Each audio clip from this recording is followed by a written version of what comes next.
Oigan, pues este tema del miedo me parece increíble y aunque pareciera que no es un tema delicado, yo siento que nos podría evitar la oportunidad de vivir muchas cosas que podemos vivir, pero el miedo a veces nos paraliza. ¿Quién podría definir al miedo? Yo sé que es una respuesta difícil, pero ¿quién lo podría definir? Es una emoción básica y necesaria.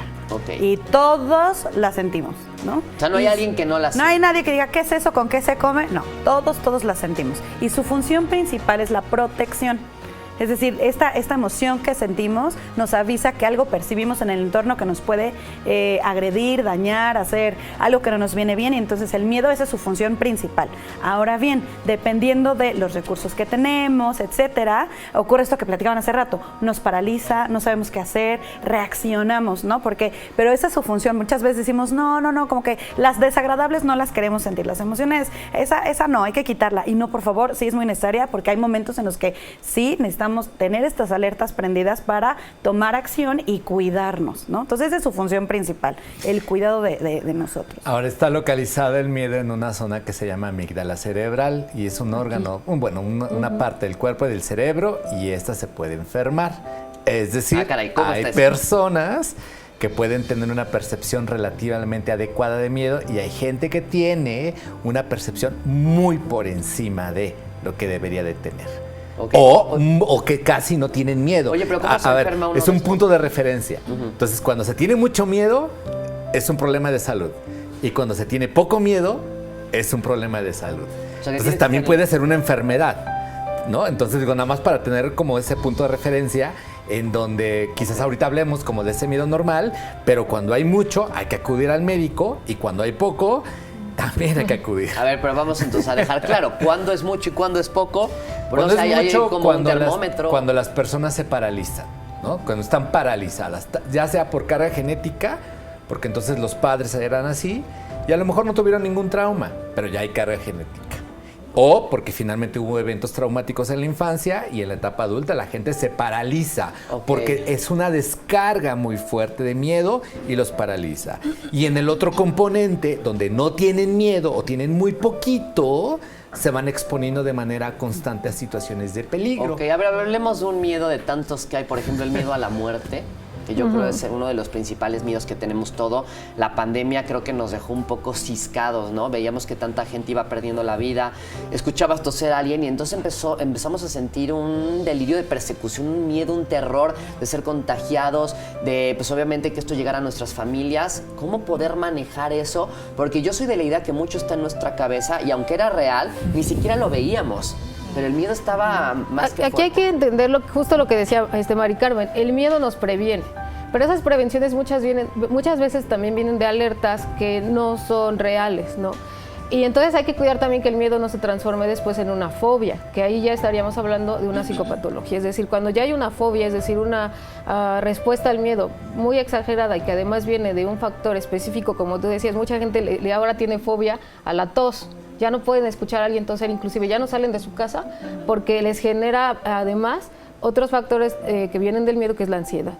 Entonces creo que ahí hay que cuidar mucho. Primero, el miedo me va a prevenir, pero esa prevención tiene que llevarme a un ambiente en el que yo me sienta responsable también de dar el siguiente paso y saber hacia dónde me voy a enfrentar. Tampoco se trata de exponerte, pero sí cuidar mucho eso, ¿no? O sea, si yo tengo miedo, ¿a qué le tengo miedo? Hablar con el miedo también ayuda bastante, y sobre todo el no transmitirlo, porque muchas veces el miedo se puede volver un tema hereditario, ¿no? Porque al final es como un alimento, ¿no? Que lo y ahora los colectivo. niños, muchos niños que nacieron o que crecieron en pandemia, al salir se tuvieron que enfrentar a esto solos. O sea, los papás les empezaron a infundar una cantidad de miedos que muchas veces eran irracionales, y ahora los niños que están en la escuela están sufriendo todas estas consecuencias. Entonces, cuidar nuestro miedo también es parte de nuestra salud mental, de cuidar nuestra salud mental. Nancy, yo creo ahorita lo que decía Ale, que nos paraliza el miedo, ¿cómo poder evitar que nos paralice, no? Porque me imagino que cuando algo ya no te deja funcionar, avanzar, es cuando hay que analizarlo y profundizar un poquito, porque miedo siempre va a existir y siempre va a estar alrededor de nosotros, pero no nos puede impedir seguir viviendo.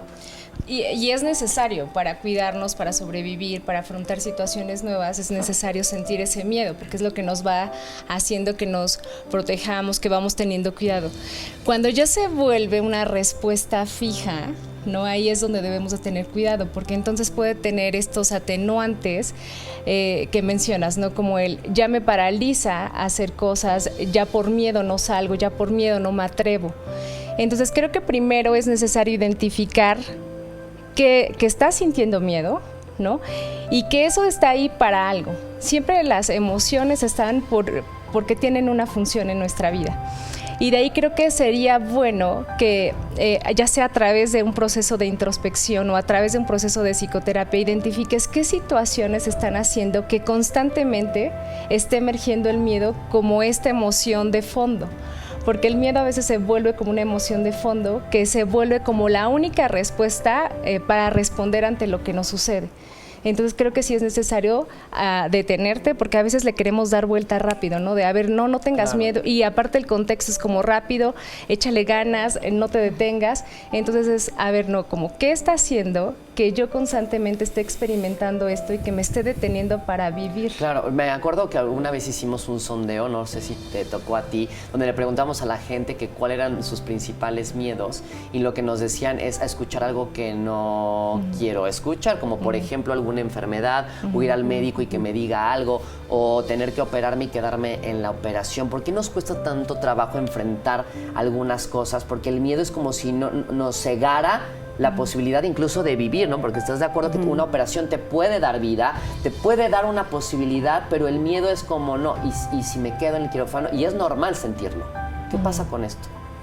Sí, a ver, una de las, como decía Nancy, a veces estamos muy acostumbrados a sentarnos en familia y estar platicando de muchos problemas, pero no de cosas que son sumamente relevantes como este tema de las emociones, de los sentimientos.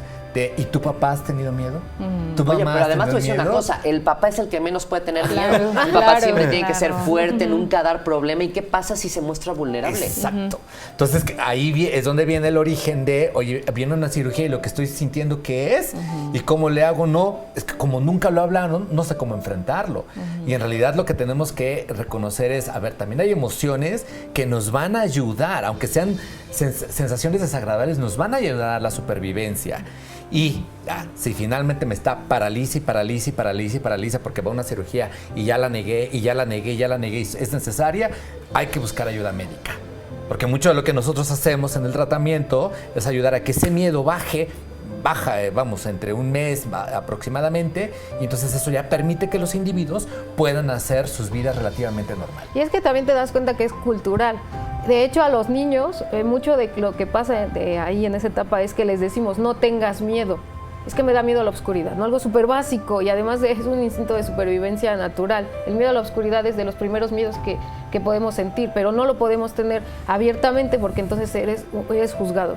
Porque parece que lo contrario del miedo es el valor, y creo que no es así. Claro. A ver, y yo tengo una pregunta tal vez un poco más filosófica de dónde nace el miedo, porque no sé, hay una hipótesis que realmente lo aprendimos o sí está como inmerso en nosotros desde, aunque no hubiera otras personas, el miedo nace solito. Bueno, es que bajo la teoría es de raíz, o sea, nacemos con esta, por eso decía al inicio, como estas emociones básicas, ¿no? Pero algo que va a ayudar mucho y es, al miedo lo que le ayuda son las certezas.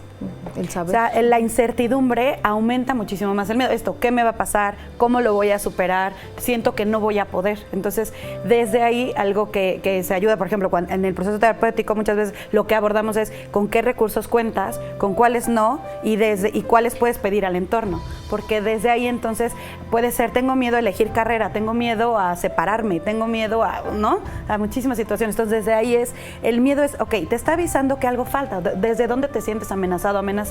Y entonces abordando lo que me da miedo es que me juzguen, siento que no voy a poder con el juicio de los otros. Entonces desde ahí trabajas como, ¿cómo puedes sostener una mirada que no aprueba lo que haces, ¿no? Ok, a ver, yo les tengo una pregunta y quiero que me contesten no como profesionales, sino como humanos. ¿A qué le tienen miedo? Y no precisamente hablo de las arañas y la oscuridad, sino en un tema emocional. ¿A qué le tienes miedo ahorita? A fallar, yo creo. Estoy embarazada, como todos los proyectos de vida, y creo que el fallo sería como, me daría miedo experimentar así, como no me salió, se me salió de las manos. Y mira, te lo platico y hasta mis manitas Está interesante porque siempre que nos preguntan eso dudamos. porque son preguntas incómodas, ¿no? Que normalmente no te hace porque no queremos llegar a ellas porque posiblemente puedan tocar fibras. ¿A qué le tienes miedo? Mi principal miedo ahorita es que le pase algo a mi hija, lo que sea. Enfermedad, un secuestro, todo eso, o sea, todo lo que tiene que ver con ella y a través de ese miedo también conmigo, el faltarle yo a ella. Perfecto. Tenemos que hablar acerca de los miedos. ¿Cuál es tu miedo? Ya tenemos algunas preguntas y respuestas aquí por parte del público. Y nos dice terminación 9961. Miedo es esa prevención que nos hace cautelosos y solo cuando logramos identificarlo es que podemos contraatacarlo. ¿Qué haríamos si no tuviéramos miedo? Me encanta que reflexionemos y analicemos esto juntos. Hola, buenos días a todos. Yo creo que referente a su tema del miedo, a mí me ha pasado todas las opciones, las que justamente compartimos ahí en la encuesta. Ahora sí, Nancy, ¿cuál es tu miedo?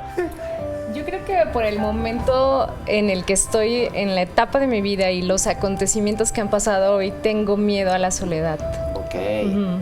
Aparte es un tema buenísimo, el miedo a la soledad. Si profundizamos en él es desde dónde viene, ¿no?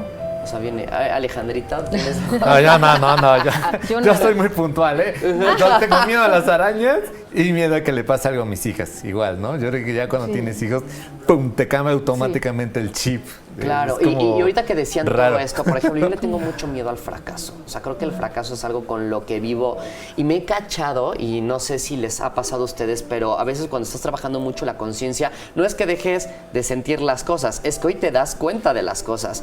Entonces me doy cuenta cuando yo empiezo a hablarme solito de cosas de, por ejemplo, tal vez no eres suficiente, no lo estás haciendo bien, no eres un buen maestro, no eres un buen director, pero nadie me ha dicho nada. Es algo que se está generando en mi cabeza por un tema de inseguridad, no lo sé, pero empieza a suceder aquí. ¿Y cómo lo sacas? Entonces el problema es cuando no te das cuenta de eso y piensas que el mundo está en tu contra y no es cierto. Es que está ahí una vocecita que te está diciendo algo y está luchando contra ti todos los días. Pero eso es muy bueno, Rodrigo. O sea, de hecho, eso que acabas de decir, creo que es un área de oportunidad fabulosa para ti. O sea, cuando tú traes un discurso invasivo que tiene que ver con la negación, lo que ayuda mucho también es la afirmación. O sea, decir, yo me estoy diciendo a mí misma que soy mala, que no soy buen director, lo que sea, y entonces cuestiónate, ¿por qué me siento así? Y entonces en eso es en lo que tienes que trabajar. Y a muchas personas nos pasa, sobre todo a las que nos dedicamos a esta parte, ¿no? de la artística, eso, cuando llegas a un casting, ¿no? Que te empiezas tú solita o solito, ¿no? Autoflagelar, yo no soy bueno, me están viendo el barro que tengo acá, seguramente estoy fea. Y entonces esto, si lo volvemos en un componente más bien de crecimiento, nos nutre muchísimo para mejorar, ¿no? Qué bueno que te hagas esas preguntas. Pero creo que es una línea muy delgada. Sí, muy, porque, por muy ejemplo, delgada. si esto se lo dices a un adolescente, a veces es de manera literal y te sigues con eso y entonces es una flagelación constante que no hay o sea, nunca acabas. Es que el discurso interno genera ambientes emocionales súper fuertes, ¿no?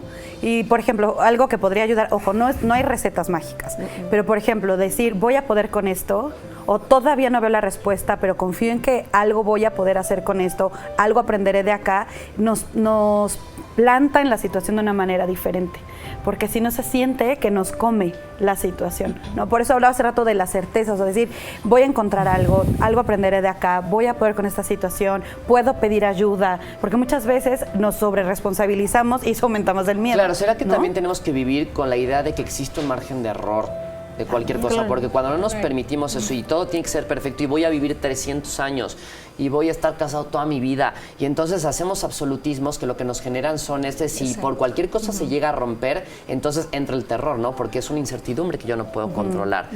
¿Consejos para la gente? Creo que voy a tomar lo que estabas diciendo, ¿no? De este miedo al fracaso. A veces como cuando vamos teniendo una idea como esta se va haciendo grande. Y a veces cuando lo afrontas y lo enfrentas y es como, sí, puede que fracase algunas veces. Y eso no me hace mejor ni peor, ¿no? O sí puede que en algún momento sea malo o me equivoque. No siempre voy a ser bueno, ¿sabes? Tenemos como ambas polaridades en nuestras vidas. Entonces, cuando desmitificamos como el gran miedo que se hace, es como, pues sí, si fracaso, pues es mi condición de ser humano, ¿no? Entonces, creo que es como ver ver la otra cara del miedo, ¿no? Porque entre más quieres evitarlo, más grande se hace. Y si lo incorporas y lo aceptas, se siente mejor, se integra. Cuando intentas ocultar el miedo, la incertidumbre crece. Y el ¿no? miedo también, porque el miedo se va encapsulando y entonces se transforma en algo que ya no puedes controlar. Oye, también sería bueno, y como estamos tratando de compartirles a ustedes cosas que se lo lleven de tarea y de trabajo, de saber qué está en tus manos y qué no está en tus manos, ¿no? Cuando tú sueltas lo que no está en tus manos, entonces también es como quitarse un poco de esa responsabilidad, porque a veces, ¿no? De a fuerza quiero tener este trabajo y, bueno, hay cosas que están en tus manos, tendrás que trabajar en ellas, pero hay otro 50% que no depende de ti y no es tu talento, no es tu personalidad, es posiblemente no eres el perfil o hasta le dieron sin querer así y fue un carpetazo y no vio en tu currículum. Entonces creo que si le quitamos un poco esta perfección a la vida, podemos permitirnos sentir ese miedo y manejarlo un poquito más.